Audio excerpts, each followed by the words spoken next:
Halves ने अपने राजा का ऐसा रूप सबके सामने प्रस्तुत किया कि उसे माँ सांबरी का दैत्य कहा जाने लगा। हाय एवरीवन, हम हाफ्स के विचारों को पढ़ रहे हैं। ये पार्ट 2 है। यदि आपने पार्ट 1 नहीं देखा है तो उसे ज़रूर देख लेना, तभी पूरा कॉन्सेप्ट आपको समझ में आएगा। इस पार्ट में हम हाफ्स के सामाजिक समझौते के सिद्धांत एवं नागरिक समाज पर तथा राजा पर जो हाफ्स के विचार हैं उनको देखेंगे और अंत में कुछ महत्वपूर्ण फैक्ट्स की बात करेंगे। तो वीडियो को बिना स्किप किए देखना, नहीं तो आपको कॉन्सेप्ट समझ में नहीं आएगा। और एक बार जब कॉन्सेप्ट क्लियर हो जाता है तो फैक्ट अपने आप हमारे माइंड में फिक्स हो जाते हैं। और मैं फुल कोर्स सीरीज़ चला रही हूँ। ये हमारी फुल कोर्स की सीरीज़ है जो कि आपके सामने वीडियोज़ आ रहे हैं। साथ में मैं प्रैक्टिस सेट भी ला रही हूँ। और इतनी मेहनत के लिए मोटिवेशन की ज़रूरत पड़ती है। जब सब्सक्राइबर अधिक होते हैं तो वीडियो बनाने में मज़ा आता है और लगता है कि हाँ, इतने सारे लोग वीडियो देख रहे हैं, वो हमारी वीडियोस का इंतज़ार कर रहे हैं। तो आप इस चैनल को सब्सक्राइब कर लें तथा दोस्तों में भी ज़्यादा से ज़्यादा शेयर करें ताकि हमारे सब्सक्राइबर बढ़ जाएं। जब ज़्यादा लोग होते हैं देखने वाले तो हमें पढ़ाने में मज़ा आता है और अच्छे कंटेंट फिर हम और मेहनत करके अच्छे कंटेंट आपको देंगे। और यदि सब्सक्राइबर हमारे ज़्यादा होते हैं, बढ़ते हैं, तो विदिन 20 डेज़ मैं इस कोर्स को कंप्लीट कर दूंगी। और इतने कम सब्सक्राइबर में तो ऐसा लगता है ये कोर्स भी कैसे ही कंप्लीट करें, देखने वाले ज़्यादा लोग हैं नहीं। तो जैसे ही लोग बढ़ते हैं, आप लोग ज़्यादा से ज़्यादा शेयर करें, मैं विदिन 20 डेज़ इस कोर्स को रात दिन मेहनत करके कंप्लीट कर दूँगी। ये मेरा आपसे वादा है। तो इस पार्ट में हम हाफ्स के सामाजिक समझौते के जो सिद्धांत है उस पर हाफ्स के क्या विचार हैं वो देखेंगे। हाफ्स कहता है प्राकृतिक अवस्था में प्राकृतिक कानून विद्यमान था। प्राकृतिक जो अधिकार थे वो नहीं थे, लेकिन प्राकृतिक कानून विद्यमान था, यानी कि लोगों के पास बुद्धि थी और उस बुद्धि का वो प्रयोग करते थे। प्राकृतिक कानून विद्यमान था, किंतु बाध्यकारी शक्ति के अभाव में कोई कानून मानता नहीं था। इसलिए प्राकृतिक अवस्था में अव्यवस्था व्याप्त थी। प्राकृतिक अवस्था में रहने वाले सभी व्यक्तियों ने आपस में मिलकर एक समझौता किया और इस जो अव्यवस्था की अवस्था थी, तो इससे निकलने के लिए क्या किया कि प्राकृतिक अवस्था में रहने वाले सभी व्यक्तियों ने आपस में मिलकर एक समझौता किया। एक व्यक्ति ने दूसरे व्यक्ति से कहा, जिस प्रकार मैं अपने सभी अधिकार और शक्तियाँ किसी एक व्यक्ति या समूह को सौंप रहा हूँ, उसी प्रकार तुम भी अपने अधिकार और शक्तियाँ किसी एक व्यक्ति या समूह को सौंप दो। और इसी के फलस्वरूप क्या हुआ कि निरंकुश राजतंत्र की स्थापना हुई। यह समझौता एक पक्षीय था। यह समझौता सिर्फ लोगों के बीच का था, सिर्फ जनता के बीच में हुआ था। राजा इसमें इन्वॉल्व नहीं था। इसमें इसलिए राजा जो है शर्तों से अलग रखा गया। ये हाफ्स ने राजा को शर्तों से अलग रखा और इसमें ये जो बातें हुई, ये जो डील हुई, ये सिर्फ जनता के बीच हुई। और एक ही समझौते के परिणाम स्वरूप राज भी बना, सरकार भी बनी एवं नागरिक समाज भी बनता है। जो हाफ्स कहता है कि इसी एक समझौते के परिणाम स्वरूप तीनों चीज़ें बनी, राज्य, सरकार एवं नागरिक समाज। और इन्हीं तीनों को हाफ्स ने कॉमनवेल्थ की संज्ञा दी है। क्या बोला है उन्होंने? कॉमनवेल्थ की संज्ञा दी है। और राजा इस समझौते का अंग नहीं है। राजा सभी शर्तों से परे है, यानी कि उस पर कोई भी कानून, कोई भी बंधन लागू नहीं होता है और सिर्फ उस पर जो है जनता उसके जितने जो आदेश हैं उन सभी का पालन करेगी और राजा पे कोई शर्तें लागू नहीं होती हैं। सिर्फ एक आधार है, वहाँ पर एक अपवाद है कि जनता जो है राजा के आदेशों का विरोध कर सकती है। वो है कि जब राजा जनता के प्राणों की रक्षा न कर पाए, जब राजा जनता के प्राणों को लेना शुरू कर दे, उस आधार पे जनता राजा का विरोध करके उस राजा को हटा करके दूसरा राजा नियुक्त कर सकती है। और इसके अलावा और कोई आधार नहीं है कि जनता जो है राजा के आदेश का विरोध कर सके।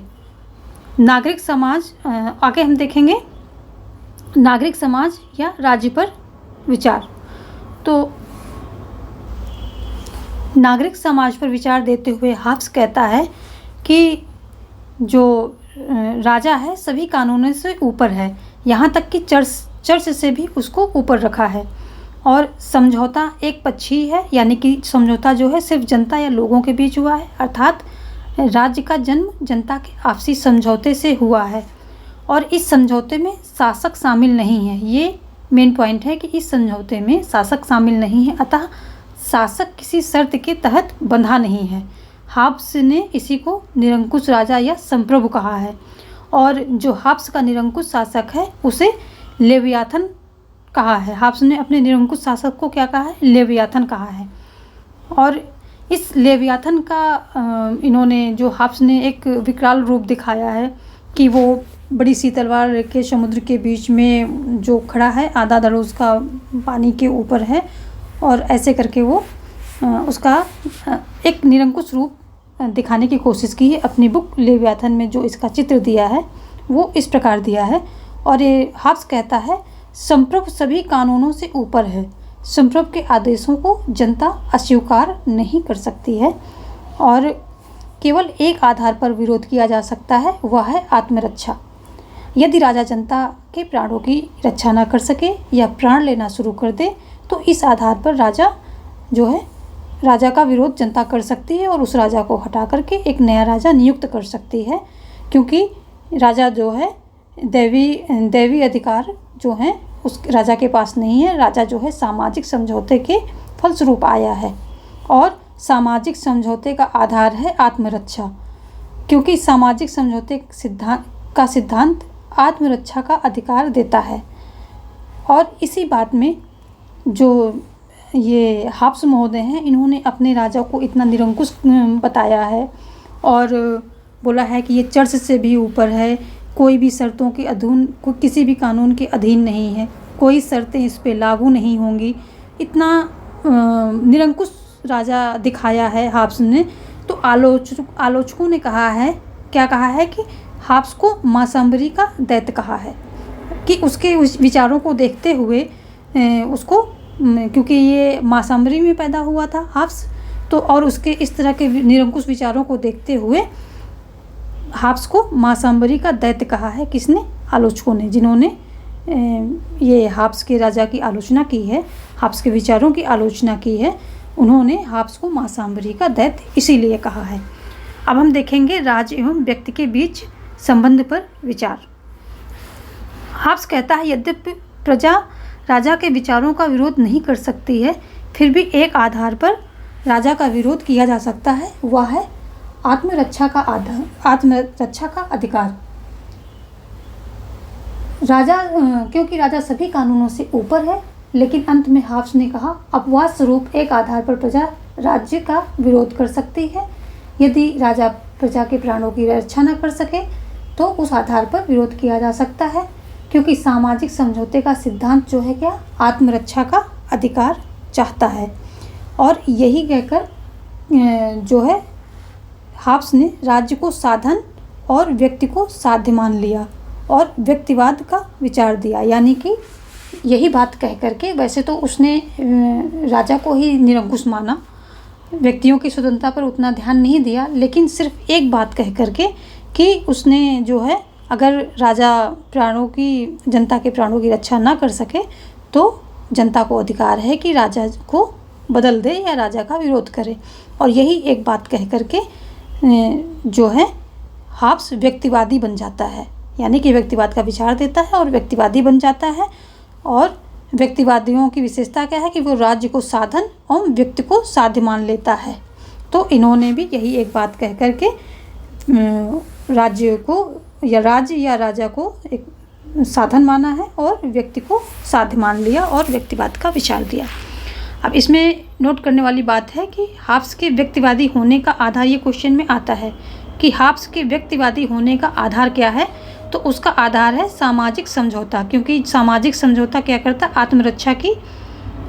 आत्मरक्षा का अधिकार मांगता है और आत्मरक्षा के तहत अगर आत्मरक्षा राजा नहीं कर पाता है तो वो राजा का विरोध जनता कर सकती है और राज्य का विरोध भी कर सकती है और दूसरा राजा नियुक्त कर सकती है। अब हम देखेंगे हाब्स मिसप्रिंट है यहाँ पर, हाब्स की पुस्तकें पहली पुस्तक है डी सिवे। ये क्या करती है, इस संप्रभुता की परिभाषा इसमें दी गई है। डी सिवे इनकी पुस्तक है और इसमें संप्रभुता की परिभाषा दी गई है। दूसरी है डी कार्पोरे। ये जो डी कार्पोरे बुक है, इसमें इन्होंने जनता को संप्रभुता का विरोध क्यों नहीं करना चाहिए इस बारे में विचार दिया है। तीसरी है लेवियाथन। ये बुक जो है एग्ज़ाम में अक्सर पूछी जाती है कि लेवियाथन कहाँ पर लिखी गई और कौन से सन में लिखी गई। तो ये जो है इनकी, इसी में इन्होंने निरंकुशतावादी राजतंत्र का समर्थन किया है। और ये लिखी कहाँ गई थी, ये फ्रांस में लिखी गई थी। जब ये हाब्स निर्वासित थे देश से, निर्वासन की अवस्था में थे, देश से बाहर फ्रांस में इन्होंने शरण ली थी। उस समय इन्होंने 1951 में फ्रांस में ये किताब लिखी गई थी, जिसमें इन्होंने क्या, निरंकुशतावादी राजतंत्र का समर्थन किया। इनकी चौथी बुक है a dialogue on the civil war. ये क्या था, ये ब्रिटेन के गृह युद्ध पर विचार व्यक्त करती है, और जो कि जिस तरह से ब्रिटेन में गृह युद्ध चला और चार्ल्स प्रथम को फांसी दे दी गई, तो उसी पर इनके विचार इस बुक में दिए गए हैं। और इनकी पांचवी बुक है एलिमेंट्स ऑफ लॉ। इसमें विधि की व्याख्या व विधि के प्रकार बताए गए हैं। अब हम देखेंगे कि हमने इसमें सेकंड पार्ट का जो ये वीडियो था हमारा, इसमें हमने क्या क्या पढ़ा। तो अगर हम महत्वपूर्ण तथ्य देखना चाहते हैं तो इसमें क्या है, प्राकृतिक अवस्था में प्राकृतिक कानून विद्यमान था। अगर क्वेश्चन में आता है कि क्या प्राकृतिक कानून विद्यमान था कि नहीं था, तो यस, प्राकृतिक कानून विद्यमान था, लेकिन जो प्राकृतिक अधिकार थे वो नहीं थे। जो हाब्स के सामाजिक समझौते का सिद्धांत है उसमें प्राकृतिक कानून तो था लेकिन प्राकृतिक अधिकार नहीं थे। ये आपको ध्यान रखने वाली बात है। दूसरी है, प्राकृतिक अवस्था में अव्यवस्था व्याप्त थी। अव्यवस्था व्याप्त थी, कानून थे लेकिन अव्यवस्था व्याप्त थी, क्योंकि बाध्यकारी कानून नहीं था। कोई भी बाध्यकारी कानून नहीं था, इसलिए कोई लोग जो है कानून को मानते नहीं थे। और जो हाब्स का सामाजिक समझौते का सिद्धांत है वो एकपक्षीय समझौते के परिणाम स्वरूप हुआ है। क्या होता है, इसमें सिर्फ लोगों के बीच समझौता होता है, इसमें राजा या राज्य जो है इन्वॉल्व नहीं होता है। और इसी एकपक्षीय समझौते के परिणाम स्वरूप राज्य भी बनता है, सरकार भी बनती है और नागरिक समाज भी बनता है। इसी तीनों को क्या कहा है, कॉमनवेल्थ कहा गया है। हाब्स ने क्या कहा है, इसको कॉमनवेल्थ कहा है। और जो हाब्स का निरंकुश शासक है उसे लेवियाथन कहा गया है। ये इनके जो किताब का भी नाम है लेवियाथन, और इनकी पुस्तक इनका जो राजा है उसको भी इन्होंने लेवियाथन नाम दिया है। निरंकुश शासक को लेवियाथन नाम दिया है। तो जो हाब्स का निरंकुश शासक है उसको किस नाम से जाना जाता है, अगर ऐसा क्वेश्चन आता है तो लेवियाथन नाम से उसको जाना जाता है, या उसका नाम लेवियाथन है, निरंकुश शासक का नाम लेवियाथन है। और अगला पॉइंट है, संप्रभु निरंकुश अधेय अहस्तांतरणीय असीमित है। यानी कि जो है इनका एक कथन है बहुत ही, कि सीमित संप्रभुता ही अपने आप में विरोधाभास है। यानी कि संप्रभुता सीमित हो ही नहीं सकती, वो असीमित है, अहस्तांतरणीय है, अधेय है और निरंकुश भी है। ये विशेषता है इनकी संप्रभु की। अगला पॉइंट है, जनता राजा का विरोध आत्मरक्षा के आधार पर कर सकती है। यानी कि और किसी आधार पर जनता जो है राज्य या राजा का विरोध नहीं कर सकती है, लेकिन आत्मरक्षा का एक आधार दिया है हाब्स ने, कि अगर राजा जो है उसके प्राणों की रक्षा नहीं कर सकता है तो जनता विरोध कर सकती है राजा का। और यही कहकर ये क्वेश्चन आता है एग्ज़ाम्स में कि ये किस आधार पर जो है हाब्स व्यक्तिवादी बना, तो इसी आधार पर बना, आत्मरक्षा का अधिकार दे करके जो है। और हाब्स जो है व्यक्तिवादी बन गए हैं, और इसमें क्या है, राज्य को साधन मान लिया है। इस एक कथन के द्वारा इन्होंने राज्य को साधन मान लिया है, व्यक्ति की रक्षा, आत्मरक्षा का साधन माना है और व्यक्ति को साध्य माना है। तो इस एक कथन के द्वारा राज्य को साधन, व्यक्ति को साध्य मानते हुए हाब्स व्यक्तिवादी बन बैठा। अगला पॉइंट क्या है, लेवियाथन फ्रांस में 1651 में लिखी गई। सॉरी, यहाँ पर ये गलत है क्योंकि ये 19 नहीं होगा, 16 होगा, ये मिसप्रिंट है यहाँ पर। जो है 1651। तो 1651 में फ्रांस में लिखी गई है, ये मिसप्रिंट था। और ये यस, तो लेवियाथन फ्रांस में 1651 में लिखी गई थी, जब निर्वासित से देश से ये बाहर थे और फ्रांस में इन्होंने शरण ले रखी थी। और गोल्डॉल्फिन को ये बुक मतलब उनको प्रस्तुत की गई थी। और अगला है हाफ्स